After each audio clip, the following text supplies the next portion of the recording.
Are there points in the period between the NBA playing time where you kind of look back and you're going, you know what, I have more appreciation for this part of my journey because it got me to be back in the NBA? I'll say the appreciation of the journey is more so going through it. I'll say because like I got back to the destination of being in the NBA, and to everybody, it's a destination that you might feel makes you much more happier than you are, but throughout the journey of getting out the NBA to going overseas to wanting to come back to the G League, it just felt the growth. You felt the growth in me, like you felt the growth as a person, as an individual, as a basketball player, like throughout that stage. That's what the journey was about. Feels good to honestly just be in that environment, being able to feel like you should be at a certain place and you feel comfortable up there, and you just feel the difference between the first time I was up there and this time being up there. Just a lot of uncertainty the first time around and not knowing, and this time was more so a comfortability, kind of just going with the flow. I guess it was more so in Utah when we got to play in the fourth quarter is where I felt most comfortable. After my first bucket, it was more so I knew Lance was trying to get me to score the ball, so I mean it felt good that the guys all wanted me to get a bucket. But I think I felt most comfortable when I got to really play in Utah.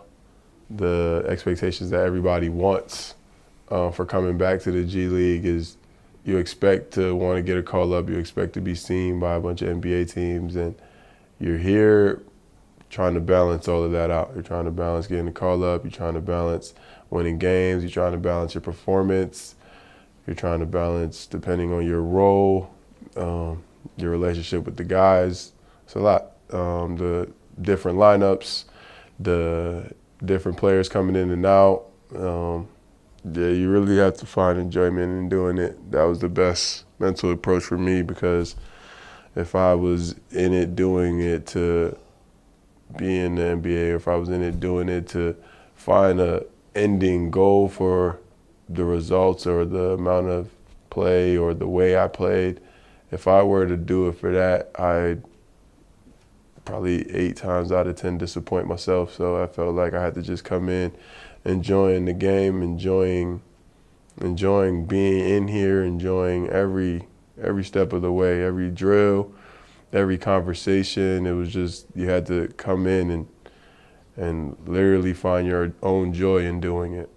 For the teammates that you had on South Bay, who was maybe a guy that you admire, just their approach? There's a few, man. Everybody approaches it a little differently. But perspective-wise, for me, it would still have to be Dre. I don't know if I was in his position if I'd be able to do it for that long. Being able to be in the G League and continuously chasing the dream of being in the NBA, I think that type of character to continuously come back here and continuously play here and be positive every time in and out of here, I think that's the epitome of character. You came up a lot for guys, especially Marcus Allen, who was your roommate this year. He goes, Scott has taught me so much. Was it kind of unique to be in that situation this year where maybe you found some of the younger guys really looking to you to be a mentor? I always tried to help out the guys that come in new as rookies, and just me coming out as a rookie my first year, I felt like I wasn't really told a lot. I felt like a lot of the things that I went through I had to learn on my own, and when I got to the G League, a lot of guys were more open to learning from vets, and they were more open to speaking to you. And I wouldn't say I was a rookie that came out ready to ask questions and ready to understand what was going on. I was more so trying to stay confident and show everybody I'm supposed to be here, I'm meant to be here, and thought I knew it all. And when you're open to learning it, instead of being stubborn, you're quick to ask questions. So I felt comfortable in helping out. I always wanted to just be a helping hand, and I was happy that I could do that. When you went up with the Lakers, was there anybody up there that kind of came up to you or gave you those little things, or is it kind of a scenario where you just kind of?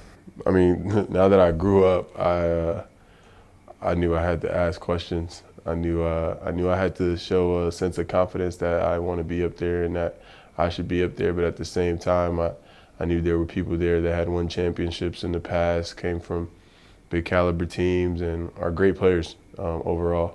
And I just wanted to pick everybody's brain as much as possible. I'd say Rondo definitely opened up to telling me a few things, and he was my locker mate, so I think it was easiest to talk to him. And then playing the same position too, and going from the teams that he went to and the type of players and athletes he's played with before, so that stuck out and he helped out.